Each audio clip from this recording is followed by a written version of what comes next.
Aunty কাজটা একদমই ঠিক করে না। মানে এরকম সময় কেউ ঘুম ভাঙে নাকি? আর একটু সময় নিত, বাসর ঘরটা শেষ হতো, তারপরে ঘুম ভাঙাতো। একটু চুপ করতো।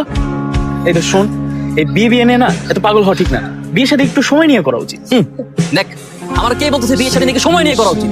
যে আমাদের ফ্রেন্ড সার্কেলের ভিতর সবার আগে বিয়ে করে বসে আছে, এখন বউ নিয়ে মজ মাস্তি করতেছে, শান্তি পেতেছে, আর আমার বলতেছে বিয়ের সাথে নাকি সময় নিয়ে করা উচিত। দেখ দোস্ত, যদি বিয়ে করি তো আমি পস্তাইতেছি, জীবন একবার টেস্ট করতে হয়ে গেছে। থাম, হইছে, আমার আর জ্ঞান দেওয়া লাগবে না। আমার বিয়ে না, সংক্রান্ত তো আমার একার, সেটা আমি একাই করবো, তোদের তো নাক গলানো লাগবে না। আচ্ছা, বাসর ঘর তো করে ফেলছিস। আচ্ছা, মেয়ে দেখতে কেমন ছিল রে? আচ্ছা সর, কি কথা মনে করে দিলি এগুলি? আরে এই মেয়ে তো মেয়ে না, যেন আকাশের পরী। কি সুন্দর চোখ, নাক, ঠোঁট, যেন অপরূপা। এমন একটা মেয়ে পাইলে তো জীবনে আর কিচ্ছু চাই না। কস কি দোস্ত? দোস্ত দেখ তো, ওই মেয়েটা থেকেও কি অনেক সুন্দর ছিল ওই মেয়েটা। আর রাগ তোর মেয়ে, এলাকার সব মেয়ে আমি চিনি না। আর আমি যে মেয়ের স্বপ্ন দেখছি সেই মেয়ের সাথে কারো তুলনা হয় নাকি? আরে দোস্ত, এই মেয়েটা মনে হয় না আমাদের মহল্লায়, মনে হয় নতুন আসছে। তুই দেখতো।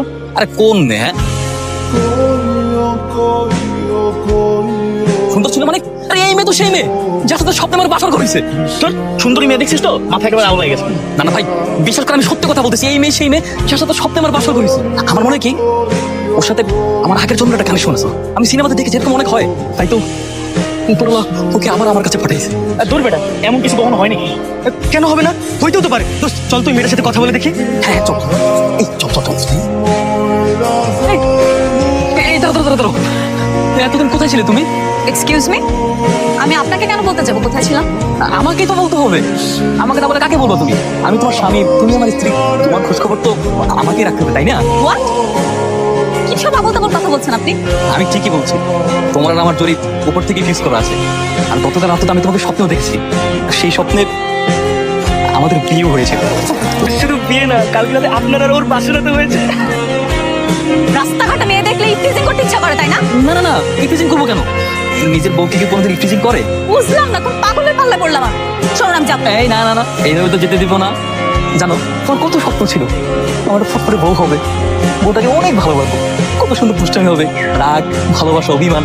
আমি রাগ করলে আমাকে শাসন করবে, আমাকে যত করে খাইয়ে দেবে, তারপর তো সৃষ্টি করতে আমার ডাক শুনবে, তারপর তোমাকে আমার কাছে পাঠিয়েছে। দেখুন, এবার কিন্তু আপনি খুব বেশি বাড়াবাড়ি করছেন। আমি কিন্তু লোকজন ডাকবো। না না না না না বউ, প্লিজ এমনটা করো না। দেখো, তোমাকে দেখার আগে আমি স্বপ্নটাকে শুধু স্বপ্নই ভেবেছিলাম, কিন্তু তোমাকে যখন দেখলাম তখন মনে হয় এটা স্বপ্ন না, এটা বাস্তব। আর মনে হলো যেন সত্যি তোমার আমার জন্য যেন উপর থেকে ফিক্স করা, আর আপনি বাড়াতে ধরি। আর শোনুন তো, আরে এইভাবে চলে গেলে হবে নাকি? তোমার বাসার ঠিকানা বলতে হবে না, বাবা মাকে তো পাঠাতে হবে, কথাই বলে না। আমি বুঝতে পেরেছি, আমার মনে হয় তুমি এই এলাকার মেয়ে না। মানে এই এলাকার মেয়ে হলে তো আমি ঠিকই চিনতে পারতাম। এক কাজ করো, আরে চল আজকে থেকে তুমি আমার সঙ্গে আমার বাসায় থাকবে। আচ্ছা আর বলছি,